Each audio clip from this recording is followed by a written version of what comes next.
आपको शांति होगी नहीं। होगा सो होगा, होगा सो होगा। अब हाथ में शमशेर लो। देवराज को हम सोचने समझने का अवसर नहीं देंगे। हमारा वो धर्म नहीं है। हम किसी भी दुश्मन को सोचने और समझने का वक्त नहीं देते। इसलिए हमें इसी वक्त देवराज पर हमला करना चाहिए। सेनापति करो, होगा सो होगा। अब हाथ में शमशेर लो। अब भागने पा नहीं, वो चारों तरफ है। महाराज, हम लोग चलते हैं। नारायण नारायण नारायण। अरे उसमें सासुर देवर्षि नारद जी को प्रणाम। कल्याण हो, कल्याण हो। अरे वत्स महिषासुर और वत्सासुर, आज तुम दोनों भाई और अपनी सेना के समेत क्रोधातुर हो, किसके बारे में सोच रहे हो?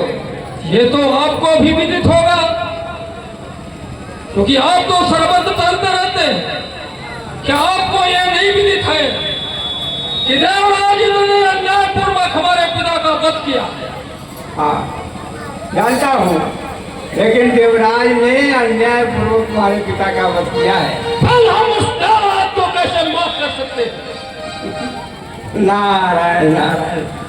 महिषासुर, अभी युवराज हो, माना कि तुम्हारे पास ताकत है, लेकिन देवताओं के पास अनेक शक्तियां हैं। फिर तुम्हारे पास विद्युत नहीं है। इसलिए यदि मेरी सलाह मानो तो इस समय जाकर के ब्रह्मा जी की तपस्या करो। तपस्या करके उनसे शक्तियां प्रदान करो और फिर उसके बाद देवराज इंद्र पर चढ़ाई करना। देवराज इंद्र पर चढ़ाई करना आसान नहीं है। क्यों नहीं आसान है? उनके पास देवी शक्तियां हैं। तो हम उनकी शक्तियों से कहां कमजोर हैं? फिर भी हमारी बात अगर मानो तो इस समय सीधे चले जाओ पहाड़ पर और ब्रह्मा जी का आह्वान करो, उनकी तपस्या में लीन हो जाओ। दोनों अपने अपने अमर होने का वरदान मांग लो। फिर इस दुनिया में या त्रिकाल में, त्रिभुवन में कभी तुम्हें कोई मार नहीं पाएगा। फिर तुम इस पृथ्वी पर नहीं, सारे देवलोक मंडल पर, भूलोक मंडल पर निष्कंटक राज चलाओगे। इसलिए हमारा कहा मानो तो अभी अभी ब्रह्मा जी की तपस्या करने के लिए चले जाओ।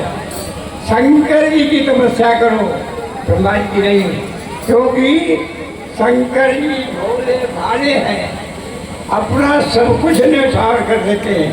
इसलिए मेरा कहा मानो और शंकर जी से वरदान प्राप्त करो। फिर उसके बाद देवताओं के ऊपर आक्रमण करो। आगे समझ में बात? आपका सुझाव तो समझ में आ गया। तो फिर अब देरी के बाद की आपके बताए हुए रास्ते पर जाने के लिए मैं तैयार हूँ। जाओ और